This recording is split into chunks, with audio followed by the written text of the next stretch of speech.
Pendidikan dan Pelatihan dan menyampaikan informasi berkaitan dengan rencana pelaksanaan seleksi lanjutan untuk pengadaan CPNS formasi tahun 2019.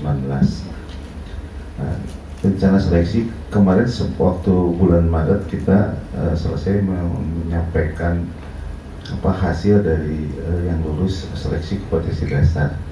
Nah, karena terjadi sesuatu hal, akibat ada wabah COVID, maka baru disetujui oleh panitia seleksi nasional kelanjutan dari seleksi, yaitu berupa seleksi kompetensi bidang yang insya Allah tahapannya sudah dimulai. Kita ada timeline-nya sudah disampaikan bahwa semenjak dari kemarin, dari tanggal 27 sampai 30 Juli 2020 kita sudah melakukan validasi hasil SKD, terus melakukan pengumuman dan pendaftaran ulang yang dianggap lulus seleksi untuk ikut seleksi kompetensi bidang, itu dari tanggal 1 sampai dengan 7 Agustus kemarin. Nah, baru hari kemarin kita sudah menyiapkan pencetakan kartu ujian 8 Agustus kemarin. Juga sudah saya monitor semua peserta yang ikut SKB sudah mencetak. Terus pengumuman jadwal pelaksanaan SKB ini penjadwalan antara 10 sampai dengan 14 Agustus 2020 dan pengumuman jadwal pelaksanaan SKB direncanakan tanggal 18 Agustus tahun 2020. Nah, sedangkan pelaksanaan seleksinya insya Allah SKB dilaksanakan sesuai dengan instruksi Panselnas di rentang dari tanggal 1 sampai dengan 12 Oktober. Nah, ini kita masih menunggu karena rencana kita akan gabung dengan provinsi dan kabupaten kota lain. Di tempatnya adalah di Arca Manik Sport Center. Nah, kita nanti belum merapat secara teknis ya dengan kabupaten kota, tapi semua yang ikut serta sudah terdaftar di situ. Jadi memang se-Indonesia ini terbagi khusus di kantor yang ada di wilayah kantor regional 3 BKN tersebar di berbagai tempat. Nah, khusus untuk kota Bandung kita ikut SKB-nya di Arca Manik Sport Center. Nah, terus yang lainnya adalah kita bicara pengolahan hasil SKB itu di antara rank 8 sampai 18 Oktober 2020. Nah, terus rekor integrasi hasil antara 19 sampai 23 Oktober dan penyampaian hasil seleksi adalah 26 sampai 28 Oktober dan pengumuman hasil seleksi disampaikan tanggal 30 Oktober 2020. Nah, selanjutnya teman-teman yang sudah lulus SKB maka keluarlah usulan penetapan NIP-nya. Jadi ketika dia jadi setelah lulus maka di tahun ini juga diberikan NIP masing-masing tentang antara 1 sampai 30. Jadi tentang ini pemerintah Panselnas itu memberikan keleluasaan kesiapannya ke daerah kabupaten kota daerah masing-masing untuk menyesuaikan. Silakan untuk melaksanakan itu dengan batas waktu yang timeline yang jelas gitu. Itu. Saya perlu informasikan ke rekan-rekan sekalian bahwa kita ini kota Bandung ketika melakukan seleksi CPNS berdasarkan formasi tahun 2019, nah kita ada pelamar sebanyak 13.866 orang. Mungkin dengan tahun 2018 kita relatif agak sedikit dibandingkan yang lain karena mungkin yang saya tangkap dari para pelamar rata-rata agak enggan ke Bandung karena ada dua syarat yang dianggap mereka berat. Satu adalah syarat adanya nilai IPK terendah ya di 275 dan ada syarat harus melampirkan TOEFL di pesanan mana tuh? Nah, ada syarat TOEFL, jadi animonya agak bergeser, akhirnya pada lari ke kabupaten kota sebelah maupun ke provinsi yang tidak terlalu mempersyaratkan. Meskipun ketentuan persyaratan ini sebenarnya hanya muatan lokal yang diperbolehkan oleh ketentuan. Itu mah kalau nggak salah juga Menpan IPK-nya malah 3 gitu. Kita masih daerah masih 275. Nah, jumlah peserta seleksi selesai seleksi administrasi dari 13.866, maka terseleksi secara organisasi yang ikut ada 11.361. Nah, sedangkan jumlah dari seleksi administrasi itu maka menghasilkan peserta SKD-nya menjadi 6.581. Jadi yang daftar segitu, hasil seleksinya adalah menjadi 6.581. Nah, hasil seleksi dari ketika pelaksanaan SKD di bulan Maret yang lalu, maka yang bisa lulus SKB adalah 1.489. Jadi logikanya adalah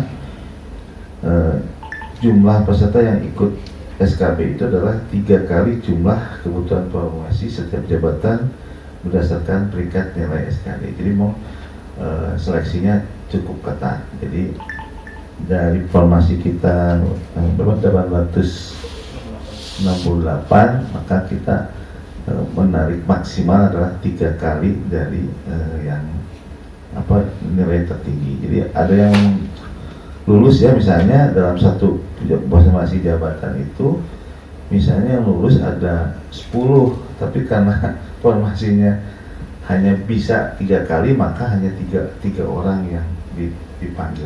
Ini ketentuan itu memang ya. Terus yang lainnya berkaitan dengan persyaratan yang dihadapi, karena ini memang ada kekhususan di SKB ini.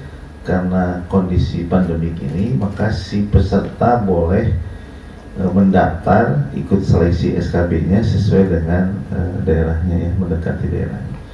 Misalnya kalau memang orang Surabaya ya pada ke Bandung, silakan aja kita daftar di situs, misalnya dia akan ikut di kota Surabaya dengan situs. Nah, ini ketentuan itu yang dilakukan oleh pemerintah Basarnas. Tapi yang ikut kita juga masih belum ada informasi berapa orangnya udah belum. Wow. Ya, jadi yang orang luar yang masuk ke kota Bandung pun ada 63 orang. Tapi sih nama yang saya tahu mereka itu daftarnya di kabupaten kota di luar kota Bandung. Gitu. Misalnya ada yang di Sukabumi, ada yang di mana. Nah, tesnya tempatnya bisa ikut di daerah sana. Jadi meskipun dia bukan formasi kota Bandung, sekarang itu ketentuannya bisa begitu karena kondisi pandemi. Jadi diberi kelulusan, yang penting ada lapor, yang tadi ya waktu rentang lapor dari tanggal 1 sampai 7 itu penentuan sebaran distribusinya bisa kelihatan. Terus yang lainnya bahwa ketika mengikuti ujian kita terpaksa, bukan terpaksa, memang kondisionalnya adalah mengikuti kondisi pandemik ini. Jadi tidak bisa biasanya misalnya contoh satu sesi, satu base atau satu sesi itu bisa 500 orang, maka kita harus maksimal adalah 250. Jadi dulu bisa 1400 sih sebenarnya kita bisa selesai dalam 1 hari. Nah, cuma karena ketentuannya sekarang pandemik, maka kita dalam satu sesi hanya diperkenankan 2.500 sekali ujian gitu. Dan hasilnya kan seperti yang teman-teman ketahui, dengan sistem CAT itu Computer Assessment Test, hasilnya real time langsung kita jadi waktu tes itu langsung kelihatan hasilnya. Contohnya yang ada di Humas New ya, salah satu produk CPNS tahun 2018, jadi langsung kelihatan dia lulus atau nilainya berapa. Ya lulus enggaknya kan kita melihat pesaing yang lain nilainya lebih besar atau lebih kecil. Terus yang lainnya bahwa kita juga tetap sesuai dengan arahan, ada protokol kesehatan dilakukan. Misalnya setiap sesi ini kita agak waktunya mundur sedikit karena setiap sesi kita harus semprot gitu. Jadi setelah selesai kita semprot lagi dulu, baru masuk yang sesi berikutnya. Jadi sama juga tiap. Jadi kenapa juga akhirnya membutuhkan waktu menjadi 2 hari. Gitu.